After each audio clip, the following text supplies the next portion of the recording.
Olá, juventude! Tudo bem? Tudo em paz? Tudo certinho? Eu espero que sim. Eu sou o professor Davi Valverde e nós estamos desenvolvendo as nossas atividades acompanhadas com relação à disciplina Realidade Socioeconômica e Política Brasileira. Não poderia começar a nossa atividade de hoje sem antes agradecer a FEMA, Fundação Educacional do Município de Assis. Essa entidade que tanto tem se esforçado para que nós, professores, possamos ter as melhores condições para desempenhar as nossas atividades acadêmicas num período tão difícil para o Brasil e para o mundo, para a educação e para as relações sociais. Então eu personifico o meu agradecimento nas figuras de duas pessoas importantes da direção acadêmica da FEMA, o professor Gerson Benelli, também o professor Alexandre Dias Poleto, nosso vice-diretor, e da parte administrativa, professor Eduardo Vela. Sem essas pessoas, nós não teríamos condições de fazer, de desempenhar a nossa atividade com a dedicação máxima que procuramos fazer até este momento. Estamos na terceira semana das atividades acompanhadas e todos nós sabemos a dificuldade de todos em se adaptar a esse novo processo de ensino-aprendizagem. Também não poderia deixar de externar publicamente aqui meu agradecimento à coordenadora do curso de Comunicação Social, Publicidade e Propaganda, professora Ana Luísa. Ana Luísa tem se desdobrado dia, noite, de madrugada para atender todas as expectativas dos estudantes, dos professores, da direção. Enfim, é uma pessoa que tem demonstrado toda a liderança, toda a capacidade para desenvolver as atividades frente a este momento tão inusitado e tão novo para todos nós. Muito obrigado, Ana Luísa. Bom, gente, vamos começar então. O texto dessa semana, o material aqui, nós vamos discutir um pouco a obra Tudo que é Sólido Desmancha no Ar. Sob hipótese alguma, nós queremos aqui encerrar a discussão. Isso aqui é ponto de partida, não é ponto de chegada. Por que queremos então trabalhar esse material? Claro, já fazia parte do nosso conteúdo programático, mas o momento eu acredito que seja interessante para que a gente possa refletir um pouco. A obra é de Marshall Bergman. O nome, Tudo que é Sólido Desmancha no Ar.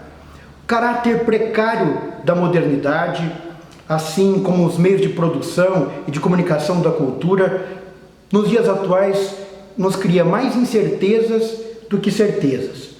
O título é importante para redimensionar uma realidade que se transforma a cada instante.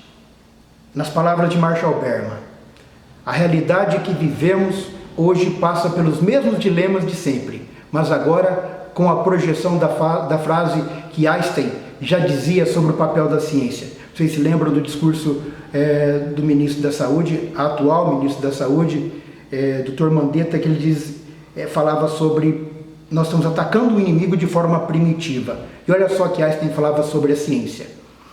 Uma coisa que aprendi ao longo da minha vida, a nossa ciência, comparada à realidade, é primitiva e infantil.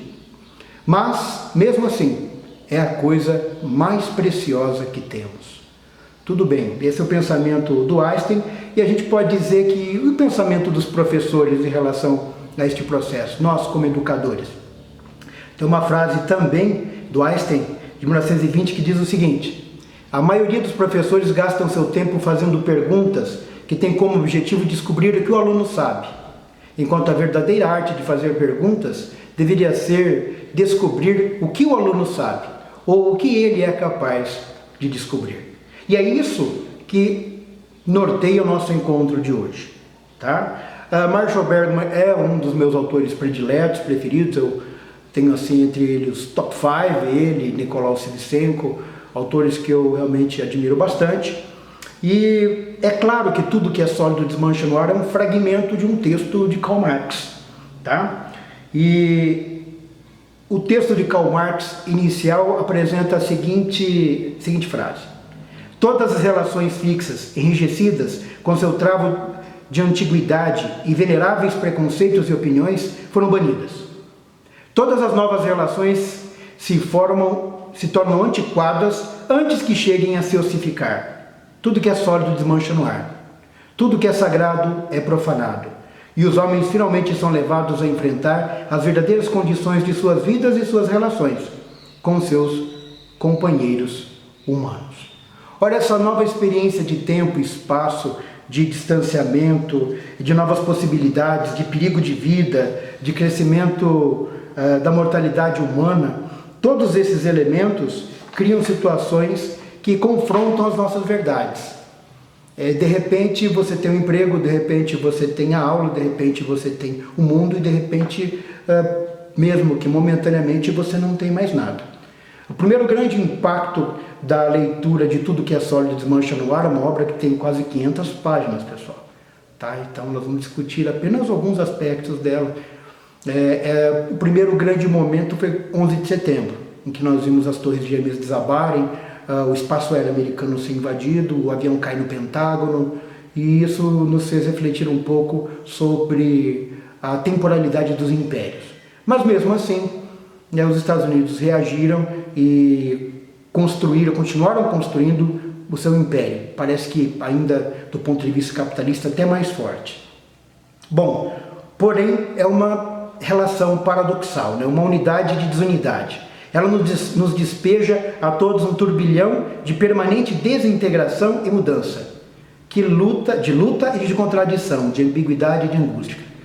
Está falando aqui o autor da modernidade. Ser moderno é fazer parte de um universo no qual tudo que é sólido desmancha no ar. Tudo que é sólido e material, como os produtos manufaturados, as máquinas, as indústrias, as casas, os trabalhadores, existem para depois deixar de existir, tal como numa panaceia. Isto é, para depois serem refeitos de formas cada vez mais lucrativas. A questão capitalista é importante redimensionar também. Quem pode lucrar com uma grande crise, uma crise devastadora dos sistemas produtivos? Aliás, uma crise sanitária que afeta os setores produtivos, Se é possível fazer uma comparação com a contemporaneidade lógica, ela se encaixa muito bem com o investimento feito nos países pós-guerra. Vocês se lembram disso, Segunda Guerra Mundial. Todos os bens materiais que ali existiam deixaram de existir. Desta forma, o mercado passou a ser um ótimo meio de investimento comercial de produtos bem secundários e bem secundários.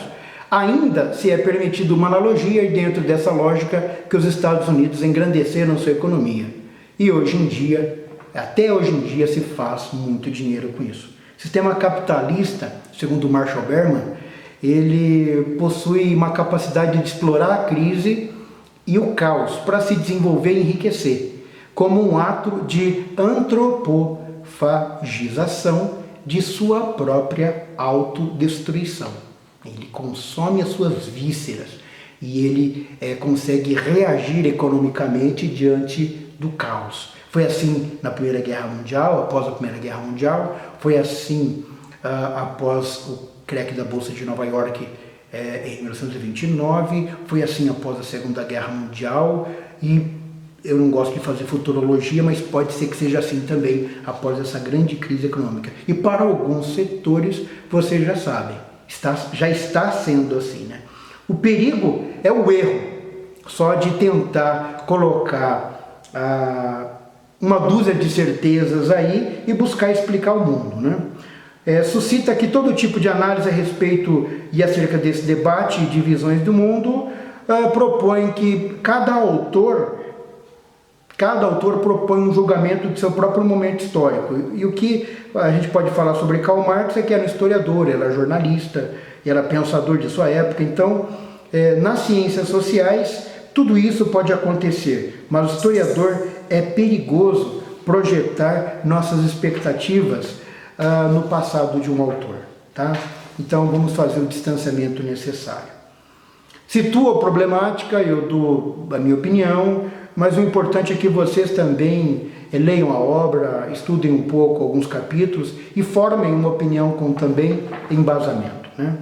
Essa voz ressoa ao mesmo tempo como autodescoberta e autotripúdio, como autossatisfação e como autoincerteza. Uma voz que conhece a dor e o terror, mas acredita na sua capacidade de ser bem-sucedida. Graves perigos estão em boa parte e podem eclodir a qualquer momento. Porém, nem o ferimento mais profundo pode deter o fluxo e refluxo da energia. Irônica e contraditória, polifônica e dialética, essa voz denuncia a vida moderna em nome dos valores que a própria modernidade criou, na esperança desesperançada de que as modernidades do amanhã possam curar os ferimentos que atingem a mulher e o homem de hoje. Ora, quando buscamos uma reflexão acerca do que será nosso futuro, próximo de algumas semanas, de alguns meses, ou o que perpassa as nossas mentes, as nossas inquietações, a pergunta que se fica é: haverá o que depois disso? Qual é o momento seguinte que a humanidade vai dar? É em busca de um humanismo? É em busca de um recapitalismo das sociedades? Tá bom? Ser moderno é experimentar a existência pessoal e social como um turbilhão. Ver o mundo e a si próprio com perpétua desintegração e renovação, agitação e angústia, ambiguidade e contradição. É ser parte do universo e do todo que nos cerca. Também nessa parte, as observações a respeito daquilo que Marshall Berman propõe, ele fala da utopia de um tempo que ainda não esgotou suas possibilidades. Podemos dizer assim, fazer uma breve comparação dos dados estatísticos, dos gráficos de contaminação do novo coronavírus, ou dos infectados, ou dos mortos, e a gente fica pensando que tipo de atualização e de verdade esses dados nos mostram? Que tipo de projeção isso nos dá em relação ao cerceamento total das nossas liberdades, das nossas consciências? Tá? Neste contexto, na perspectiva anteriormente assinalada, é escrito: tudo que é sólido desmancha no ar, com a qual Marshall Berman quer ajustar as pessoas a criar uma modernidade do futuro, que será mais plena e livre que as vidas modernas que até hoje conhecemos. Quer dizer, será que nós tenhamos, depois de um processo de tanta reclusão, de tanta separação, um outro tipo de conjunção universal? Nós teremos a Constituição da Terra, por exemplo, nós teremos o fim das barreiras alfandegárias, o fim das barreiras que separam os países e os continentes, ou teremos aquilo que o próprio Nayan Chanda às vezes propõe em seu livro Sem Fronteiras? Ele dispõe da ideia de que a globalização acabou em alguns momentos e nós vivemos um momento de antiglobalização, quer dizer, de fortalecimento das unidades nacionais, em que a concepção de que o universo das relações humanas, que com a internet passou a ser um rompimento de barreiras de tempo e espaço, essa utopia da transnacionalidade tende a ser rompida.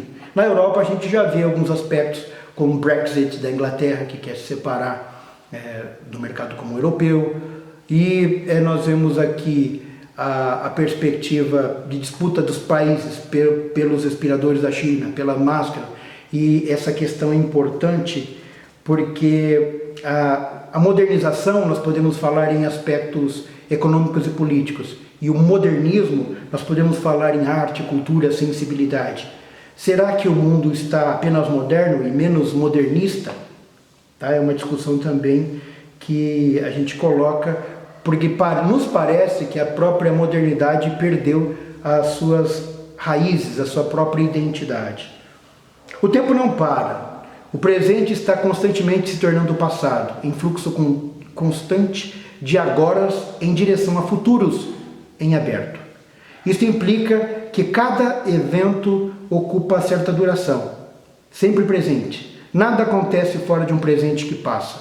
Assim se revela que habitamos o tempo mais curto, ponto de encontro entre passado e futuro infinitos. O presente que ocorre constantemente, este instante que substitui outros instantes, o que é feito de acontecimentos.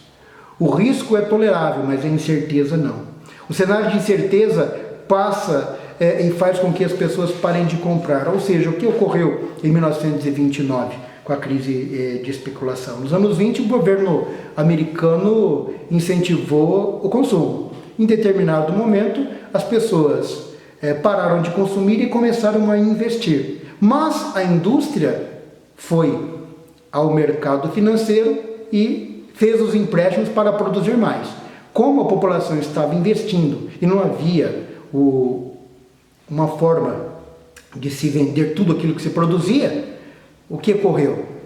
Aquele que havia depositado um determinado valor X no banco, o banco emprestou esse valor X, emprestou o dobro desse valor X, e quando todos quiseram buscar os seus valores, ele não havia mais nada. Então, de uma maneira bem simplória, chegou-se à bancarrota, ou à quebradeira geral, porque viveu-se um momento de grande especulação financeira nos anos 1920. Tá? Então, quando é pontual e não tem problema, mas quando atinge vários setores e dezenas de milhares de empresas, essa crise é catastrófica. Então, você pode controlar uma crise imobiliária ou uma crise bancária, mas na modernidade cosmopolita e globalizada, quando atinge todos os continentes e as nações do mundo, nós temos aí um cenário praticamente incerto em relação às expectativas do nosso futuro próximo, né? E analisando 3 séculos para pensar sobre como estamos vivendo hoje, como que o progresso direciona o homem à sua própria autodestruição, Rousseau, Marx, faz com que a grande massa continue a ser oprimida, dominando o homem e promovendo uma angústia que não pode comprar o capital que ele produz. Tá? Não pode comprar o capital que ele produz. Neste momento, a gente fala inclusive das classes mais desfavorecidas do alimento. Tá? O próprio alimento, com essa assistência governamental que nós estamos vendo, pode criar, né, pessoal, uma crise existencial humana de autoestima. O ser humano que se sente um fracassado porque ele não consegue os seus proventos, ele não consegue o mínimo de alimentação para a sua própria família. Isso é um risco também que a médio e longo prazo, médio e curto prazo, nós temos aí um risco muito grande. O mundo como ele é se esqueceu de ser quem ele é. Se tornou um peso antes da Primeira Guerra Mundial. Se pensava, antes da Primeira Guerra Mundial, escravidão acabou, nós estamos vivendo um momento liberal. Aí veio a Primeira Guerra Mundial e a humanidade passou a perceber que a felicidade podia acabar. Antes, o período de 1909 a 1914, nós temos a denominação de Belle Époque, a Bela Época, em que os franceses determinaram que os cafés, os bares, representavam um momento de grande felicidade da população. Ora, antes da Segunda Guerra Mundial, nós tivemos a Primeira Guerra Mundial e o período entre guerras com a crise de 29, e depois a Segunda Guerra Mundial. Mas fica uma pergunta: onde esta crise nasceu? A crise nasceu na industrialização, no desenvolvimento da tecnologia para matar, com bombas atômicas, armamentos. Nós estamos falando da Segunda Guerra Mundial. E hoje, nós temos bombas atômicas no mundo? Com certeza. Mas nós temos máscaras e respiradores suficientes? Você responde essa pergunta, tá? Não sou eu que vou responder. Mas o armamento nós temos. Ou não? Com certeza. A humanidade possui bombas atômicas, mísseis. E nos parece que máscaras e respiradores estão faltando. Bom, é uma reflexão. Palavras do Marshall Berman. São todos movidos ao mesmo tempo pelo desejo de mudança, de autotransformação e de transformação do mundo em redor. E pelo terror da desorientação e da desintegração, o terror da vida que se desfaz em pedaços, todos conhecem a vertigem e o terror de um mundo no qual tudo que é sólido desmancha no ar. Olha a atualidade da observação de um texto dos anos 1980. Ser moderno é viver uma vida de paradoxo e contradição. E quanto ao dia que virá depois de amanhã? Irab Hassan, ideólogo do pós-modernismo, lamenta a obstinada recusa da modernidade a se extinguir. Quando terminará o período moderno? Algum período jamais esperou tanto tempo, nem a Renascença, o período clássico, o vitoriano, talvez somente a Idade Média ou a Idade das Trevas.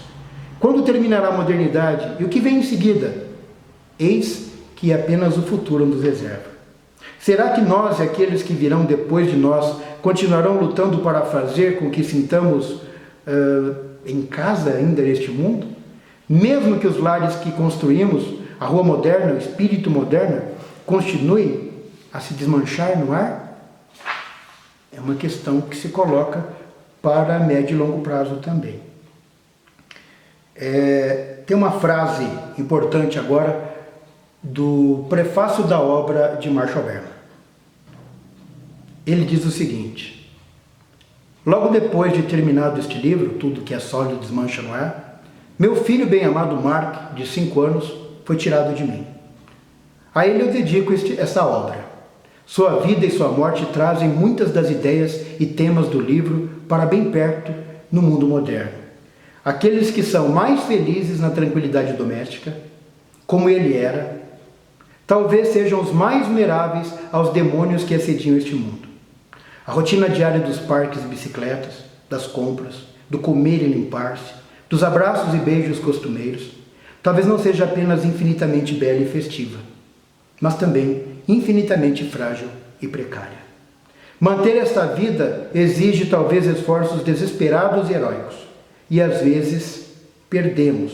Ivan Karamazov diz que, acima de tudo mais, a morte de uma criança lhe dá ganas de devolver ao universo o seu bilhete de entrada.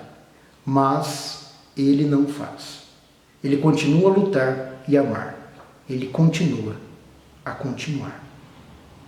Muito obrigado a todos. Quero agradecer também aqueles que nos ajudam a desenvolver essas atividades acompanhadas, em especial o professor Dr. René Antônio Lérias, esse filósofo, esse homem à frente de seu próprio tempo, este homem que é um cometa de conhecimento, por onde passa, deixa um rastro de sabedoria. Até breve e até a próxima.